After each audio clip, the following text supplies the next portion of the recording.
everybody. Welcome to the 86th episode of the Manor Podcast. I'm your co-host, Roger Bodee, joined as always with my best friend and other co-host, Michael Hamilton.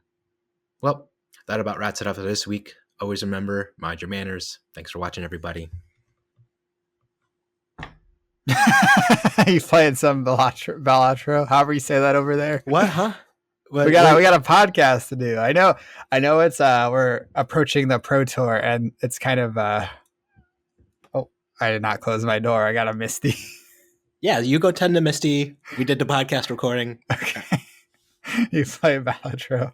I got a good run going on. I got the black deck, and it's really hard to get a good starting run with the black deck. But I got six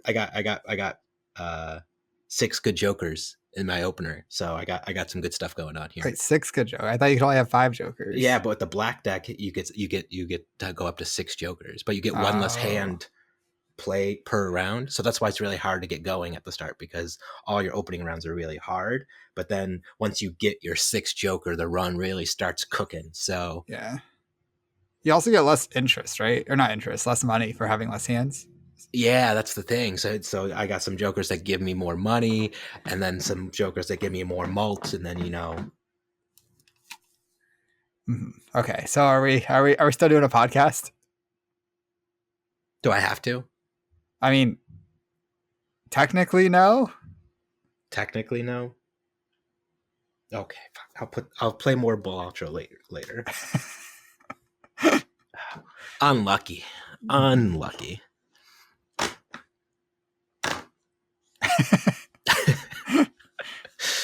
Okay, so it's also nice that we're talking about a nice and uncontroversial topic this episode that nobody will disagree with and nobody would ever get flamed on Twitter for. The Wolfpack? Yeah, being the best team in Flesh and Blood. That's not what you told me this episode was about. Thought we were just talking about the Wolfpack. And why it's the best team in Flesh and Blood. Do we need to restart the whole episode now? No. Is this not what we're talking about? No, we're talking. Let's go. Run it down. So, I know you've been involved in some Twitter drama about this. Yeah, and you know what? Phrasing aside, sure, I could have phrased it more gently, but you know what? At the end of the day, you got to have a chip on your shoulder about some things, and we're competing, and that's what we're doing ultimately. So I think it's a weird day and age where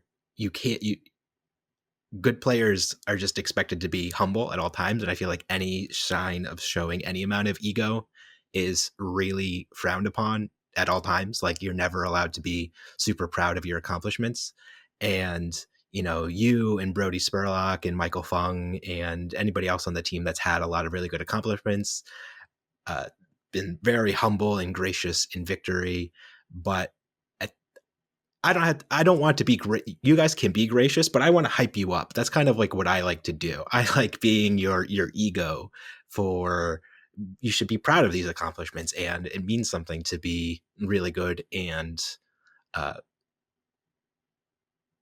accomplished in something. So if you guys can't do it personally, I want to be there to be kind of the hype person and ego behind the humbleness that is the rest of the Wolfpack. Makes sense. That's sweet.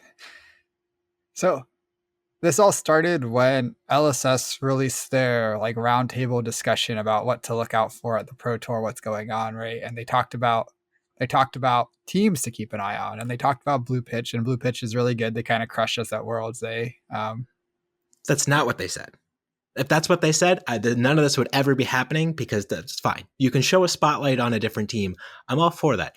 I'm not saying that the discourse should only be about the Wolfpack all the time, and that if somebody doesn't talk about the Wolfpack, somebody should talk about the Wolfpack. That's not the argument. That's a silly argument to make. I would never make that argument. The argument I'm making is, if you are asking the pointed question of who is the best team in Flesh and Blood, that's a very specific question that has a very specific answer of the Wolfpack. It's like I said in my follow up tweet below that in 1996, looking at Michael Jordan and the Bulls in their championship run and being like, oh, they're a good team and they had some good results, but not everybody on the Bulls is Michael Jordan. And I think the Orlando Magic is probably the best team in the NBA right now. And it's like, what are you talking about? No, it's clear. It's clear. Like, it's just like there's dominant, amazing people on this team that are just exceptionally talented. Not everybody on the team has to be exceptionally talented 100% of the time for it to be the best at something. I don't know. Yeah, that's fair. I think one tweet that kind of stuck out with me and like kind of not in the best taste was Brian Gottlieb tweeted about there's two he basically said two of the best 5 players in the world are on the Wolfpack and the rest of the team hasn't done anything or something. Essentially, Yeah, when that vibe. When the other 74 of us Yeah. yeah. Which I kind of wanted to address that one specifically because I went through the Discord. I'm like, how many members do we have? Our Discord, it says it has 26 users. 2 of them are bots. One of them is a member's kid. And one of them, I don't think has played Flesh and Blood in quite a while. Steven. Yeah, Steven. From Team Covenant, yeah. Yeah, so we have 22 real members. I don't want to say real members. That's not the right vibe. But 22 people that are playing Flesh and Blood and are I don't know. Donovan went to process Hartford, even somewhat. Yeah. But I don't think he's ever posted a message in the Discord. He's mostly in so that he can do an online draft with us. And I guess our team also has a lot of accomplishments outside of, I don't even know who the 2 of the 5 is. Is it me and Michael? Is it Michael and Brody? Yeah. Is it me and Brody? I don't know what that's. I also think Mara and Andrew both have pretty strong claims as well. They both crush PT3 and have a lot of other good results. So, yeah, I took less umbrage with this post as a result or directly because I just think this one was mostly a meme. But I do hate the overall discourse that kind of formed around this where, well, there's really only Michael Hamilton, Michael Fong, and Brody Spurlock, and everybody else on the Wolfpack doesn't matter. And you can attribute those 3 players' results to the rest of the team because the rest of the team sucks. And, when everybody on the team starts crushing the tournament, like every tournament all the time, then we could talk about you guys being the best team in Flesh and Blood. And that's really arbitrary and weird. And at the end of the day, where there's been 3 total Pro Tours in the world so far and 2 world championships. So that's really only 5 world grandstanding total champions that you could have for each one of these individual tournaments cumulative. That's it.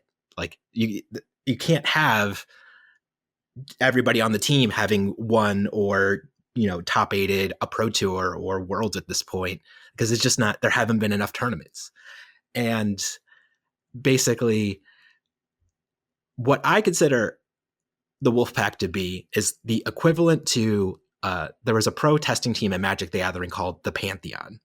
And the Pantheon, let's just read off the names of the Pantheon. It started as Sam Black, Kai Bood, Andrew Cuneo, Reed Duke, John Finkel, Tom Martell, Gabriel Nassif, Paul Rietzel, and Guadernis Vudigiris, I believe, Alexander West, Yelger Wiegerschma, and then later on became added to Reed Duke, Owen Turtenwald, William Jensen, Shahar Shenhar, Matt Costa, Antonio De Rosa, Zvi Mashowitz, Jacob Wilson, and Brad Nelson. So that's 20 players. And would anybody ever say like, well, because all these 20 players didn't always do amazing at every single Pro Tour, then, those guys suck. They're never the best team in Magic the Gathering tournament testing or of that era. And it's like, no, of course not. Each one of these people had their own breakout tournaments and were amazingly skilled and talented players in their own right. But there was never a tournament where all 20 of these players were all 20 slots of the top 8 or top 20 of a tournament result. That's just a ridiculous expectation. Yeah, that is, I agree. That is kind of a ridiculous expectation. I also think like I don't know. I think like trying to say someone is the best team, there's like a lot of different metrics you can look at, but and like if you're trying to like weigh it down based on team size, like if you have more members, then you have to have better results to be the best team, which is like somewhat reasonable. But I don't know if a team, let's say a hypothetical world where a team had 100 players in it, but they won every major ever, is that not the best team? Probably. So There's an I don't know. argument for it. Yeah, there's But arguments against it too, I guess. yeah, and there's something else aside from this. Like, I'm pointing to kind of just the fact, like, my initial post was just the fact that, you won the first world championship. Michael Fung won a U.S. Nationals and a Pro Tour now, and Brody Spurlock.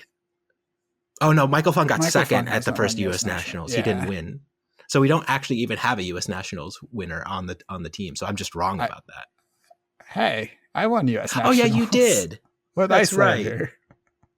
You just win so many things; it's hard to keep track of sometimes, Michael. It's just hard to remember every single one of your accomplishments. But anyways, long story short, that's a crazy, crazy thing for any one team to have, like, on their roster, even if it's concentrated among a handful of players. And, would you not attribute testing with the Wolfpack and our processes and just the overall just team dynamics to some amount of your success? I attribute a lot of it to the Wolfpack. I know I had some success before joining the Wolfpack, but I feel like just having access to so many good players to bounce ideas off of and talk through and play test different matchups, like that's a lot of my success. And it's also just like you're consistently able to play a game against someone who's very good at Flesh and Blood, because trying to play into random people on Talishar is both much less enjoyable in my experience and much less useful than playing against players that are just very good at the game. Yeah, absolutely. And so that process clearly is working. And even if we're helping you or whoever wins a tournament or does well in a tournament as a whole, even 1% better, like, that's a worthwhile endeavor for the team. Because while it's nice if certain individuals, have these really breakout or dominant performances, and we would love for everybody on the team to be, the top 20 of a specific tournament, it's just not a really reasonable expectation. And I think at the end of the day, what the other backup argument that I can make for the Wolfpack being the best team is just the vibe. Like, I can't speak to other team dynamics, but I just know that there's we were on several testing teams before the Wolfpack, and there were people on it that kind of had specific mindsets, people who are like meta slaves, sometimes they'll say, or people who are just really focused on specific, very granular processes and just kind of turn it into kind of more of a job or a very specific process. But that's never what it's been like or what it will ever be on the Wolfpack. It's really more of just a group of people that like to hang out and play Flesh and Blood because we all like and are passionate about the game. And, we've done a lot of testing this past week. How many matches have you put on the team testing form? Oh no, don't ask me that. I'm getting called out. I don't think I reported a game. Yeah, me neither, dude. And you know what? That's fine. I don't think most people are very particular about the team testing form. We just kind of usually post in a whatever channel like, hey, I went 2-1 into Michael today. I had this note about the matchup.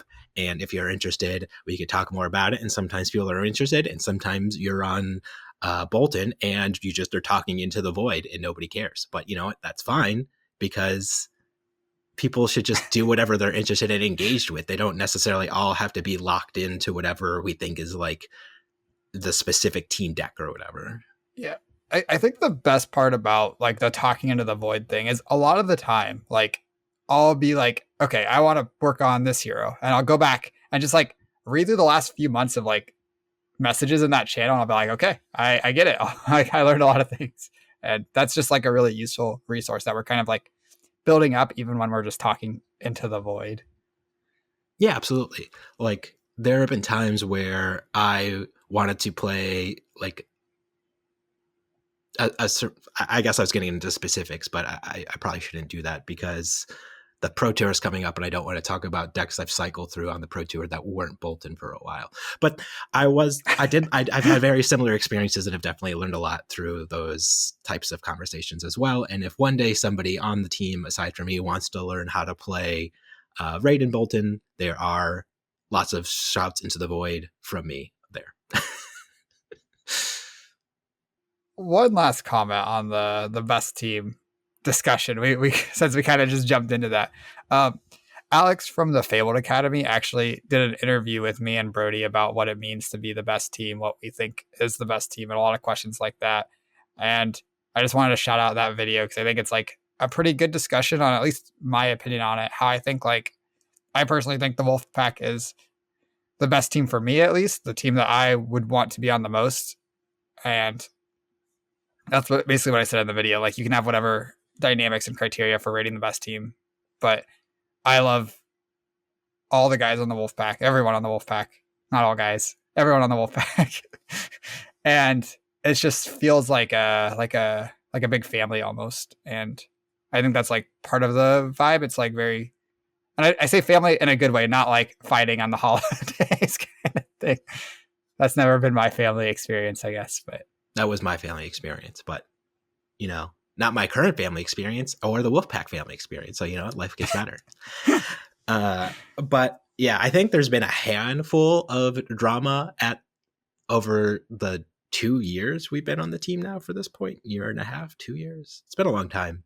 And I think I was usually at the center of it because I'm just usually a pretty hyperbolic person sometimes. I don't know if anybody's ever noticed this, but I can definitely rub people the wrong way, especially when you're first getting to know me or my dynamics can be challenging. But, I try to learn from that. And since then, we have not had any drama that I can think of recently. yeah, I don't think there's been any drama. There has been some disagreements, but they've been like peacefully resolved. Everyone just like kind of shares their opinion, but I don't think we've had drama since. Long time. I'm saying since sometime in it might have been 2022 the last time I remember drama in the team. Yeah. I don't remember any drama from last year. Yeah, me neither. So yeah. So the vibe of the team is definitely really good. And I guess to then address some other things that I think also get levied around on internet discourse lately, which is, well, this is a very US centric thing. And, it's very wrong to attack, I think, Team Blue Pitch, and not attack, but to downplay other teams that aren't in the United States because you can't just consider only US results in these criteria. And I'm sympathetic to that argument, and I don't think that. Well, I think it's true that other teams from around the world definitely have issues with visibility because they just don't have the same opportunities for coverage or the same amount of tournaments that are operating in the United States that we are obviously very lucky and fortunate to have. But at the end of the day, if there were a team that had as many consistent champions or a Michael Hamilton-esque type player that just shows up and usually crushes everything, or people who are just putting up consistent results in callings, battle hardens, road to nationals, every single level of tournament you can think of, I could be more sympathetic to that argument. It was kind of like when Pablo Pintor was kind of in the argument for best player in the world for a while instead of you, Michael. And people were saying, well, he has the Pro Tour top 8 and Michael has this and that. And I was like, okay, I can see that argument. And I was open to having it, and I wasn't like upset being like, no, it has to be Michael. He's an American. But since then you've won a U.S. Nationals and a World Championship since then, and that's not to say Pablo isn't a phenomenal player. I like Pablo a lot. He's a really nice guy.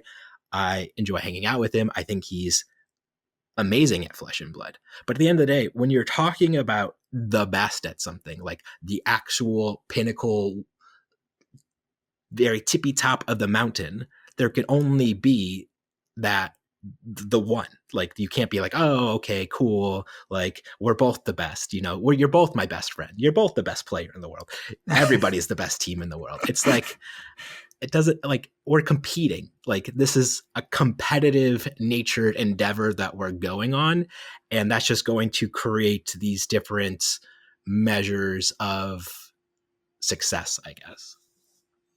Yeah, that's fair. And what you said about the US tournaments too, I do feel for that a lot. Like, I look at the tournaments I've done well at. Basically, none of them have been tournaments that I've had to travel overseas. Like, talk about tournament availability. Also, it's like extra difficult to play well when you're dealing with jet lag, when your travel plans are 10 hours on a flight, maybe 1 or 2 days before the tournament. It's just really hard to play your best in those situations. A lot of stuff goes into the mental game of just like being in really good shape mentally when you're playing card games. And like, you look at the majors we've won, both Worlds and the Pro Tour that Michael won were both in the US. So we didn't have that traveling kind of disadvantage, I would say. And then like, you look at the tournaments that we haven't done so well. You look at Lille, you look at the Barcelona World Championship. Those tournaments are the tournaments that have been our kind of rough tournaments. So, but even in Lille, didn't we have 3 people bubble top 8? Yes. Well, no, two bubbled. I don't think Andrew was ever alive for top 8. And didn't you win that Battle Harden the next day? Well, I got an extra day of sleep. I got lucky. If I was wide open in the top 8 draft, I wheeled Red Mounting Anger. That you can only credit like sometimes things just go your way. You're trying to force Icelander, but everyone else is trying to force Icelander, and they're like, "No, you are not Icelander." And I'm like, "Okay, I will take the wheeled Red Mounting Anger. You got me." Yeah. So, just saying, you won the Battle Harden in a little. So it's not like we can't ever do anything in overseas tournaments. We still got some games sometimes, and LA is a 3-hour time difference, so like that's almost like somewhat jet lag, right? Yeah, though I am going to Texas on Wednesday, so I'll have a week to get used to that 2-hour difference. Then I'll only have 1 more hour to go to LA. Yeah, right. Texas is Mountain Time, not Central. Or is Texas Central? I don't know. I think it's Mountain Time. Anyway. I think it depends. Texas is a huge state. I think they're like 3 different time zones depending on where you're at. There's no way it's 3, but it might be 2. You could have said 4, and I'd be like, oh, okay. I probably would have drawn the line at 5. I don't think there's 5, but it's a huge state. There's like, you'll see some maps, and it's like, I think like half of Europe can fit inside of Texas. It's just like you can put like from like Portugal to like Germany inside of Texas or something like that. It's stupid big. I'm suspicious of this. I would believe Alaska, but Texas, I don't know. Alaska, but like Alaska's like you could fit like 2.5 Texases in Alaska. I'm pretty sure. Yeah, Alaska's just a weird state, dude. It's just like so much territory and so little there. But with global warming, it's probably a sweet place to move. You just get like tropical sunshine all the time soon. Maybe we should look into moving to Texas or Alaska. Alaska, yeah, not Texas. Texas is not the place to be. No, Texas is. It's hot. Yeah, we'll put that aside. But you know what? If you live in Texas, I hope you're happy. It's not like Indiana's much better. It's not like we're living in the lap of luxury here. So I did want to talk about some of the like what the Wolfpack is like, what it's like being on the team, some of the advantages to being on it. You want to transition into that? Yeah, let's go for it. Okay, so I think I guess how it works is what I wrote in our show notes. I would say like we kind of have just 20 or so people that are messaging on the forums that the forums, the Discord. It's not forums, it's the Discord. And there's a channel for each hero. And after, whenever you play games or whenever you have thoughts, you post those thoughts in the channel. People engage with you, talk about it. Sometimes if you're talking about Raiden Bolton, no one responds because nobody's working on Raiden Bolton. And I'm like, Roger, cut this bad popper, play this other card instead. You're going to lose to Dromai anyway. And that's about it for the channels. We also try to keep our current deck list that we're working on pinned. So if someone's like, hey, I want to try out this hero, then you can play with someone's updated deck list and learn from it. And also, it's easier to give feedback on a deck when you know what the exact 80 is. So yeah, absolutely. That's basically it. We have, for a while, we were doing like regular meetings every Friday, but as the team got larger and larger, those meetings kind of got less efficient. It's a lot harder to have a good meeting with 20 people in it because there's just too many voices. I don't know if we ever had 20 people in a voice call, but like we had like 18 or something at one point. Yeah, it was definitely some big people. I think we were hitting it's like 100 people that can fit inside of a Discord call before you have to like upgrade, right? Yeah. Yeah, we're not that big yet. Yeah, I think it was 25, and then they upped the count once COVID hit and more people were using Discord for bigger things online. Yeah, makes sense. So to talk about that a little bit though, and kind of delve back into like there's no team deck or whatever, where on the Wolfpack, like Mara is completely free to be like the Dromai specialist and work on Dromai as much as she wants. And like I'm free to be the Bolton degen and just work on Bolton as much as I want. And everybody just kind of picks a deck that they're going to make sure that they have fun on. And that's why, despite being Lexi being the best deck, not everybody on the Wolfpack was always on Lexi. Like Michael Fung took Oldhim to the PT Baltimore, and we were all reasonably convinced. And I think he was even just on Fresh and Buds talking about like he was really apprehensive about Oldhim, and he thought he had a horrible Lexi matchup, and that he was expecting to lose in top 8 to Lexi's because Lexi was just the best deck in that tournament, and he just kind of got a little lucky where Mara got Bodee in top 4, and then he got good matchups into Dromai the rest of the way. So like that's just happens sometimes, but it's not like we were all really focusing and hammering in on Lexi at that time where we just expected everybody on the team to play that deck. Mm-hmm. I'm realizing his top 8 was Azalea, Dromai, right? Mm-hmm. That's great. Yeah, it's pretty good. Just how he drew it up. Yeah, no Lexis. Mm-hmm. But yeah, we really did think Lexi was the best deck by a reasonable amount for that tournament. But even still, a lot of us were working on other things. I know John Magnuson had his Anathos Oldheim deck that I was almost on for the Pro Tour. That guy played, yeah. And then I like 4 days before, I'm like, no, I can't be Lexi with this deck. I'm switching. And then I just scrambled to learn Lexi, and I made some pretty big mistakes from pivoting to Lexi so late. I remember there was one turn I tried to block around something. I've tried to play around a pummel by blocking with my New Horizon, and I would respond to the pummel by loading my arsenal. But then the New Horizon would trigger and kill my arsenal. And I blocked with it. I do the thing. I load that bow. I put my card in my arsenal, and I pick up my New Horizon and put it in the graveyard. And then I look at my New Horizon, and I look at the card I just put in my arsenal. And I pick up the card in my arsenal and put it in my graveyard too. I'm like, oops. At least you didn't discard the pummel trigger, You got one over on your opponent. Yeah, I think I would have just had one more card if I let the pummel trigger resolve and just discarded that, because I would have had I had the resource card and the arrow. Mm-hmm. So I would have just lost one of them. But what can you do? What can you do? Oh. So yeah, that's always been a really rewarding process to the team. And I think the other thing that I think maybe we could have been concerned about, or other teams worry about, or something like that, is that like their secret tech leaking, or like their specific builds of a deck like leaking out, or they have some hidden broken team secrets and things like that. And I don't think, even when you were on Wounded Bull Icelander, I don't think any of us knew like, oh man, this deck's broken. Like we have to keep this deck a secret. It was just like, oh, we found this cool new thing. I guess you get to go win a free nationals because you found a broken deck. But it was never like, don't tell anyone about this. This is a team secret. We broke the format. Please, we have to make sure we're a unified team secret keeping entity. And even in that U.S. Nationals tournament, were you the only person on the team to play Boolander in the actual like Nationals itself tournament? You played Bolander, right? I think I played not Boolander, and then I scrubbed the calling, and then I played or scrubbed Nationals, and then I was like, okay, Michael went undefeated. I'll play Boolander, and then I played like a hedged version of Boolander and made top 8 of that calling. So it's just Yeah. like, you know, Um, I think Tim was also on Bolander. oh But I don't yeah, know if he played Nationals or he just played the calling. I don't remember. I remember he had a pretty good run though. I remember Yeah, I talking. remember him in the calling. He was doing really well. Yeah.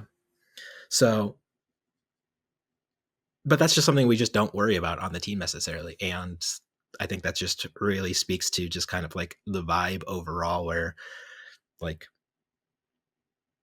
I can't imagine anybody on the team like leaking secrets or something like that if we did have them, but it's just not really what we're focused on, I guess. Yeah, I think that's actually pretty challenging with making content sometimes too. Is like there's things that I want to talk about, but I'm like, it's not really mine to talk about. I can't really like a lot of other people's work has gone into it too. And that's like that makes it pretty challenging, I guess. But Yeah. But to that end though, as long as like you're not being super public about it, like we're nobody cares if you test outside the team at the same time. Like as long as you're being open about it and you're not like hiding it or like sharing team information with people that the information that's not yours with somebody else outside the team then in that regard. But like I've been working with Ellie Bird and even Tarek a little bit about like Raiden Bolton and stuff like that. And I've just been like, hey, I had these games with Tarek the other day and they went like this. And I post that into the void of the Bolton channel. And I'm like, hey, Ellie told me about this idea. I really like this idea. I think I'm going to use this in my deck and put that into the Bolton void. But like anybody is free to kind of like go and, test and make sure that they're getting the help that they want or the support that they want. You're not locked into like, these are the only 20 people you're allowed to play with leading up to events or anything like that. yeah, I think that's really good too. I think for PT2 especially, that came up for me where I was working on the Oldheim deck. I was messaging people like the Oldheim deck that we ended up playing it and that I ended up playing on PT2. I was messaging Ben, who's now a member of the Wolfpack, but was not at the time, and getting a lot of input from him and also talking to John and the Wolfpack about it. And I remember one thing that always stood out to me as really funny was like Ben and someone on the Wolfpack both messaged me, what about Yellow Earthlore Surge? Like within like an hour of each other. And I was like, oh my God, this is genius. But honestly, that kind of just talks about like why the Wolfpack is the way it is, right? Because it's just like, since we're not locked in and you were messaging Ben and working with Ben a lot, then it's just like after that tournament, you were like, hey, why don't we just add Ben to this channel? And like, oh, okay, cool. Now Ben's in the Wolfpack server and he's a member of the Wolfpack, and cool. And then like that's kind of how a lot of the team kind of grew organically, because like you would just be working with somebody outside the Wolfpack, and then like after the tournament or even like 2 weeks before the tournament, I think we added Merrick and Mara like right before Worlds this past year, and yeah, it just works. Yeah, I know Travis, who's also our editor. Thank you, Travis, and a member of the team. When I was working on Wounded Bull Icelander too, like everyone on the team was supportive. They're like, yeah, this seems cool, but like it was kind of, it felt like it was like nobody was actively like doing like putting the work in to figure out what cards should be included and stuff. There was like some suggestions like, hey, what about this? Hey, what about this? But nobody was like, here's my version of Wounded Bull Icelander. So it was like kind of felt like it was on me to figure it out, basically. And I ended up asking Travis for some games because Travis, I knew, was playing a lot of Dromai at the time. And I'm like, no one on the team was a Dromai specialist. None of us believed in Dromai that much. And I'm like, I need some Wounded Bull Icelander to Dromai games. And I messaged Travis outside of the team. I'm like, hey, I'm playing this weird Icelander deck. Can you keep it secret? I need some Dromai reps. And he's like, yeah. And then I played some games into him and he was like, okay, I want to play Wounded Bull Icelander at Nats. And I'm like, I wasn't sure if that was okay. It was your deck. It was your yeah. call. But I think knowing what I know now about the team, and people would have been pretty cool with that, I think. But at the time, I was like really worried about it. I'm like, you can play it in the calling, but maybe not nationals. But I kind of, I don't know. Yeah. Yeah. And I guess overall, thinking back to drama, I guess like I do remember the one piece of drama from last year, and it was about Winter's Bite, where we put blue Winter's Bite in our Icelander decks, and then Oh, that was last year. yeah, and then people who are working on Lexi were like, "Oh, Winter's Bite's cracked in Lexi," and so well, we put red Winter's Bite in our Icelander deck. Yeah, and that was kind of like a conflict we had to work out because we were talking about how good Winter's Bite was, and they wanted to keep Winter's Bite technology down low for the PT. And I remember just being like, if I can't just talk about a card in general, then like I don't like I'll I think that's probably too far. But it was something that we had to discuss, and I was still sympathetic to their arguments. And yeah, it's just like one of those things where whenever you have that many people on a team, those kinds of things are just going to pop up. But I've definitely learned a lot in terms of toning down my hyperbole to work out actual disagreements when they arise like that. Mm-hmm. That makes sense.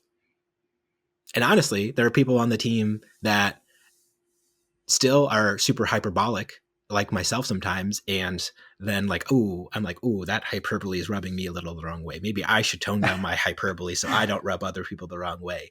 And it's just like, I've learned so much. I've grown so much as just a person being on the team, Michael. That's great. I know. Best team in the world. Growing as a person.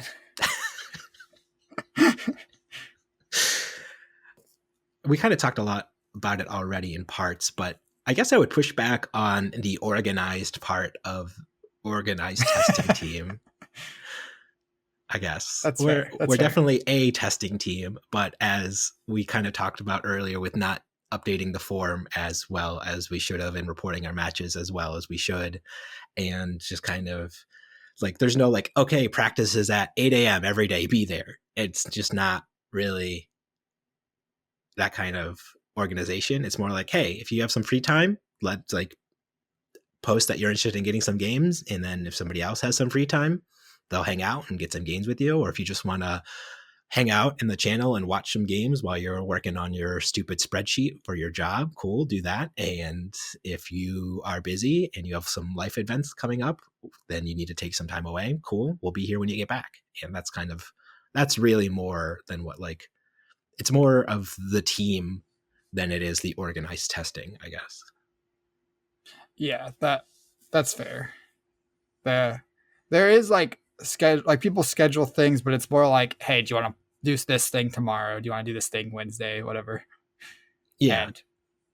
And I think that's one thing that helped me a lot for the third Pro Tour when I was pivoting to Lexi was there was like, hey, we're going to have a Lexi discussion at this time. And then there were like 7 of us there. And since I was just picking up Lexi, I'd been playing old time the last 2 weeks or something.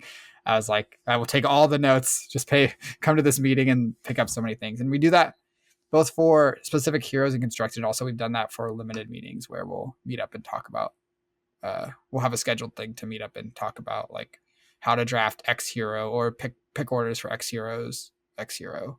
Yeah. And kind of go through that. And I guess touching on limited, that would be one of the things you would think like we do really well, right? Is limited prep. We have so many people. We could fill 2 whole draft pods by ourselves with team members. And it's like, I think maybe I've done 1 8-person team Wolfpack draft, maybe 2, since Heavy Hitters came out. And I don't think too many have happened as a whole, just because it's hard, even with 20 people, 8 people's schedules don't often line up exactly the same way for 4 hours or whatever you need to do a draft at any particular time very often. Yeah, that's true. That's probably one of the biggest disadvantages to our like flexible schedule is when the schedule is so flexible and we're not like making sure people's schedules line up when they're joining the team. It's just like more free.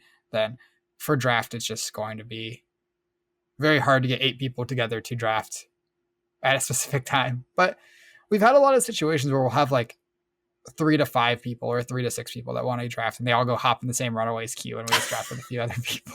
Thanks, Runaways. Thanks. We appreciate you guys. It's a great server. Oh boy.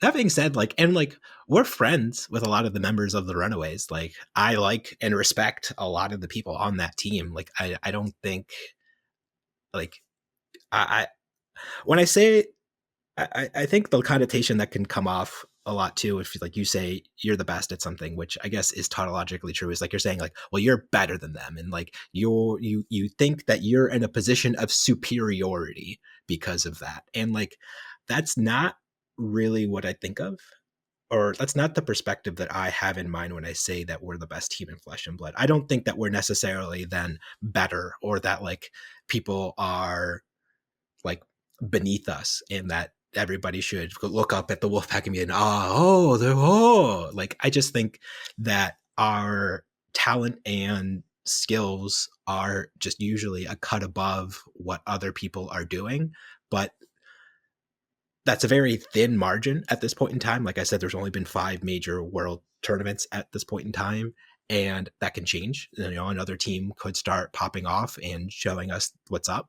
And if that happens, then cool. They're the best team in the world, and cool. I'm fine with that. But they also shouldn't then have the perspective that like they're then better. It's kind of like the same thing. Like, I had to go through this a lot growing up with just kind of being naturally like intelligent, or just being able to like coast on like my abilities without having to like really study hard or apply myself in school. And for a lot of the time that did manifest in a non-zero amount of arrogance, where it's just like, what do you mean you have to like study and do all this stuff? Like, can't you just like stay up till midnight playing video games and cruise into the test playing and just on like 2 hours of sleep and get a B? Like, come on, like I can do that. I'm so cool. And I just don't have that same attitude anymore. And I think, and one of my big things as a father is basically, how do you encourage somebody to have that chip on their shoulder, to be like, yeah, I'm cool, I have something to prove, I want to compete, I want to be the best at something, without then having that superiority complex that like there's just such a fine line to walk between like cockiness and swagger, I guess. Does that make any sense? Yeah, it does. It does.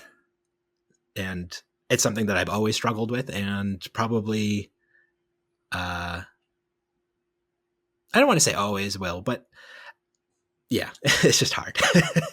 Yeah.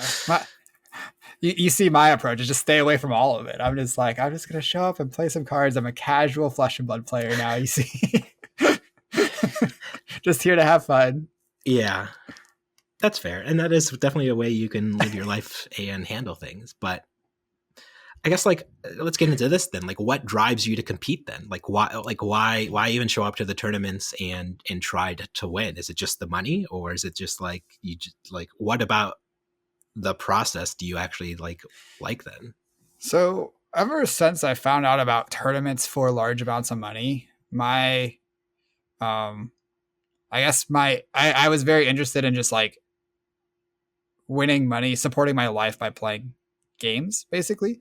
And the first game I played was Smash Bros. And there's not a lot of money in Smash Bros. Compared to card games, first off. And also, like, losing in games where it's like reaction based, it didn't feel like as clear the path to improving.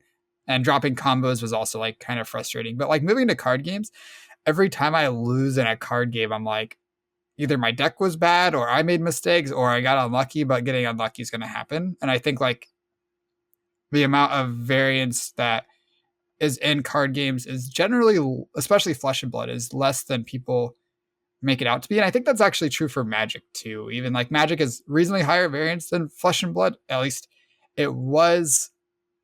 It was in the days that I played Magic. I don't know what Magic looks like now. Like if all the one drops are like you answer this or you die, then I mean it's going to be higher variance. But I think Magic was lower variance than people made it out to be, especially with best 2 out of 3.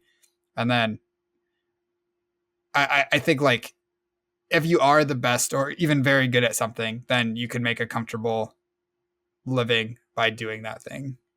And that's always been what's kind of driven me. And then I also just really enjoy playing the games. Like I have so much fun going to these tournaments and hanging out with like all the people I've met because of these card games. Like most of most of the people that I'm very close to now, I would not have met if it weren't for card games. So For sure.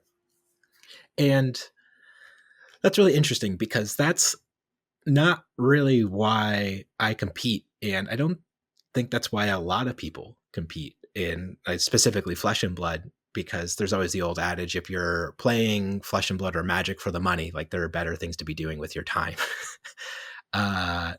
And the fun aspect is definitely there. But I think I talked about this a little bit in one of our first podcasts. I definitely remember talking about this at some point in time, where whatever I'm doing, whatever my hobby is, I always view it as something that I need to be like improving upon and feel like I'm making progress in it. And one of the easiest ways to know like how good or how much progress you've made then is to then show up and do a competition where you can see, well, how good is everybody else? How good are you? How good are the people who are winning? And like, where are you on that spectrum? And when you start improving, you should start slowly seeing yourself move up, in the competition standings or in your understanding of what's going wrong, and just slowly, going through that process of like improving. And I really enjoy that. And it's why, I can sit down and play like Baldur's Gate 3, but like I could never just have video games like that be like my main hobby or something like that, or like my main drive to get me out of bed in the morning. I always want what I'm doing to have that measure of like me versus something else that I can that's like tangible and relatable. And I think that's kind of why a lot of people compete. It's just like it's fun to see yourself getting better. It's fun to, engage and um, have these kinds of competitions. And just because you do really, really well at them, sometimes you can spike a tournament and get lucky. Like, so that's not always not like the best measure individually, but yeah, I guess in the long run, that's just like kind of my perspective on it. yeah, that makes a lot of sense. I think a lot of people share that. That's why ladder systems are so popular, is because like you literally just like last year I was 1600, this year I'm 1800. Like you literally just, it's just a number that has gotten better as you've improved at the game, and it's just like very clear. Whereas I guess compare that to tournaments where like there's a lot of variance in an individual tournament's result. Yeah. I guess speaking of numbers, ladders, and tournaments that get bigger or lower depending on when you win or lose, have we ever discussed ELO on the podcast, like the more recent unified ELO changes or anything like that? No, we haven't said anything about the ELO changes. Do you want to talk about that today? Yeah, let's touch on that a All little bit right, here. let's jump in. How do you feel about ELO? How is your ELO doing after Road to National season? I only played 2 RTNs, and RTNs, like you play like 5 rounds and the K factor's 8. I got top 8 and lost the first round of top 8 at 1, and I got second at the other one. And I haven't even checked the ELO change from the more recent one, but the first one I lost like 5 ELO or something. And it's like, whatever. In the top 8 of the calling though, you lost ELO in that one though, right? I did lose ELO for top 8ing Hartford. Yeah. That's insane to me. Like, I think that's the biggest issue I have with ELO at the moment, where it's just like, it seems the K factor seems way too high at the moment and way too swingy between like the larger events, or just like in general, where it's like, I lost more ELO for going O2 drop in the calling that I got for getting second place in the battle hard in the month prior. Like that was getting second place in like the third level, fourth level premier events, basically above PTI, or I guess like PTS don't even offer ELO, but like the baseline ELO event, then our battle hardens, getting second place in one of those is actually less significant than this, just like having a suboptimal or bad performance at a calling. And it's just like, that feels really weird to me. And yeah. So I actually, I wish I did more research into this before the episode, because if I knew we were talking about ELO, I'd actually get the stats and figure out how it works. But I know that the way ELO works is like, if you're 200 points above someone, you're supposed to beat them like 80% of the time. If you're 400 points above someone, you're supposed to beat them like 95 or 99 or some really high percentage of the time. And because we're playing a card game, it's just so hard to be that much better than someone where you're going to beat them 95% of the time. Even beating them 80% of the time is really, really difficult. And that's why because you're supposed to win that often when you're just 200 points higher than someone. I can see you looking at something up now. Hopefully you're pulling up the real numbers, but because that's how ELO, like the whole system of ELO works, when our K factors are 64, then like you're gonna get to 200 points higher than someone when you might be like the same skill level or slightly better than them so often because the K factors are so swingy. I think if they wanted to use ELO exactly and have the system correctly, I don't know what the calibrated is the right term. I think the K factor should be like 1 or 2 for PTIs and or RTN level events. Then like they should top out at like 8 or 16 K factor, like a fourth to an eighth of what it is now, because that way that would be more accurate. So if someone actually got to be 200 points higher than someone else, you would expect them to beat them 80% of the time, because that means they've been winning so consistently to get that many points. Whereas with our K factors, the way they are with how the ELO system works, it just means that ELO is always going to be swingy. And it's not intrinsic to ELO itself. It's just because, like, it's literally because the K factors are so high. Yeah. I'm on the Wikipedia page for ELO systems. I can't find the specific distributions for how often players are supposed to. A player's expected scores, the probability of winning, the probability of drawing. Thus, the expected score of 0.75 could represent a 75% chance of winning and a 25% chance of losing and a 0% chance of drawing. Yeah, I don't know. We'd have to sit down and do more research into this, but I get the gist of what you're saying. So, but basically, that's why your swings are so big when you're so high ELO. Let's say I'm playing against someone that is 200 or 300 points lower than me. If I win, I'm going to get 2. If I lose, I'm going to lose 6, because I'm supposed to win that game 75% of the time based on my score being higher than them. And when you get to the +7s, -1s, which are pretty common in RTN events, that means I'm supposed to win 7 out of 8 times if we play the game 8 times. And just because of the nature of card games, the variance that does exist in them, it's hard to have a win rate that is the 87.5% win rate that 7 out of 8 is. Like, that's just really difficult. But your ELO says you're at that point so often when the K factors are 32 or 64. It's just because your ELO swings so high. When you have a win rate higher than that, right, in a specific tournament. So like in the calling, what was your overall record? Like it was like after you lost on top 8, it was like 11-3, I think. 11-3 total. Like that's higher 12 than 12-3. That's still higher than an 80% win rate, right? I don't know. No, 12-3 would be an 80% win rate. And I actually think it was 11-4. I think I top 8'd with 3 losses. So I lost once day 1, and I lost twice day 2. It was 6 rounds. No, it was 12 rounds.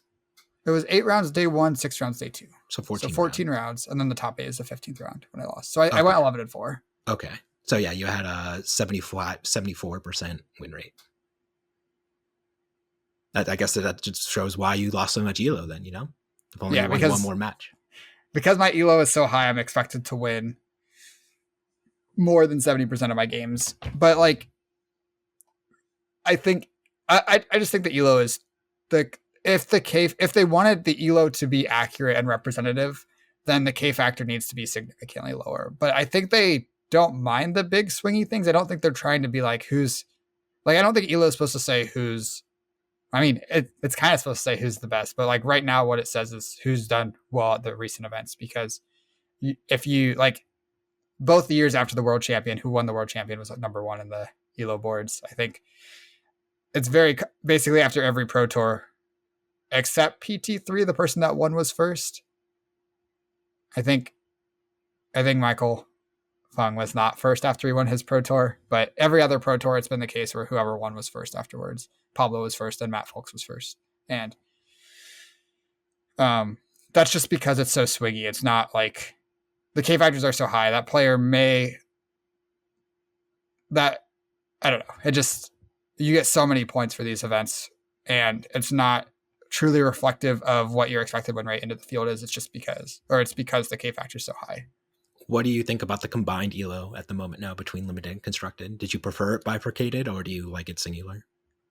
So for me, as someone who has done reasonably well on both constructed and limited, having the elos separate means that, like, with how swingy it is, if I bomb horribly at an event of one type, like maybe there's 2 constructed callings and I 0-3 drop the first one and then I 2-3 drop the second one, then like that would knock me out of the constructed leaderboard, but I'd still have my limited elo spot that would give me invites. With it being combined, now if I bomb a constructed calling and then I bomb another constructed calling back to back, I'm just off the top 8 leaderboards. So, or the top, not top 8, the top 50, whatever the thing is, because it's just all together.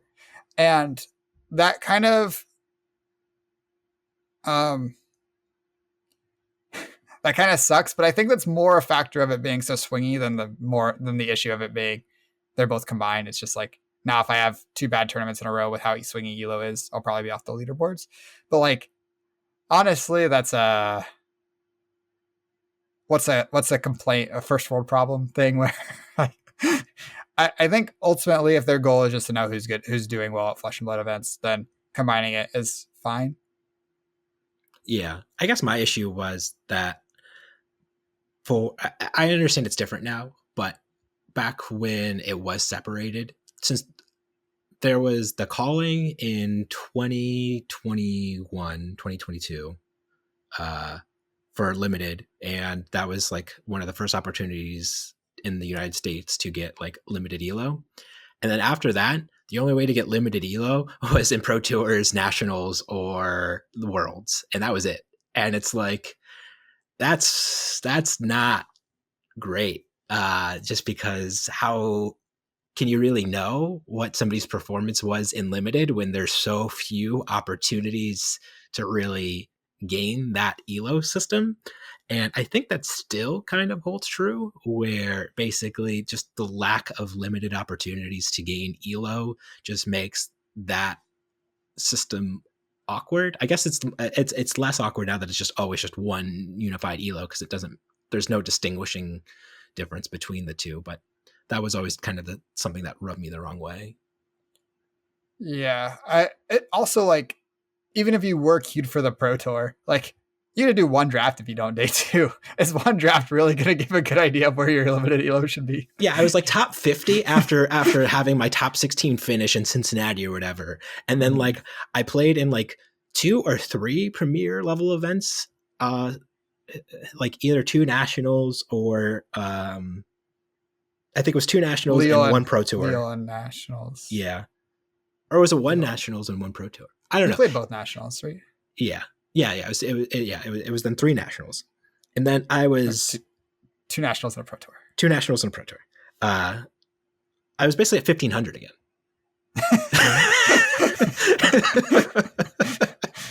I was at baseline elo again, and that was also because, like, this is a whole nother can of worms, but like I think I've lost like probably 1 to 200 elo at Pro Tours or Nationals now, because I hit drop me after, and then it doesn't drop me, and then I get paired into my next round, and guess what? Goodbye 100 elo, just bye. You weren't actually dropped, idiot. And it's like, oh, cool. That's sweet. Yeah, that's oh well. What are you gonna do? I think the dropping should be a separate confirmation in Gem. I don't think it should be attached to your match result. It should just be like, I want to drop, and then it pops up a little confirmation. You're sure you want to drop, and then you click yes, and then you can do that before or after you submit. I think that would be much better than this little checkbox of drop me after. I just don't trust it anymore. After I forget which event it was. After I got repaired again, and I because I know it happened to me in Lille 100%, and then it happened. It must have been in the Nationals after that. Ever since then, now I go up to the judge at the standings after when I want to drop, and I say, "Please drop me, please. I don't want to play in this tournament anymore. Can you confirm that I'm dropped?" I just click the drop button. Can you confirm that I'm dropped? And I think every single time they've been like, "Oh yeah, no, you were still in the tournament. I'll drop you." Like, thank God I didn't just spew another 100 elo here. That was lucky. I'm Yeah. glad I went and actually talked to them about what I actually wanted to do. Yeah. But that's I a know real first world problem.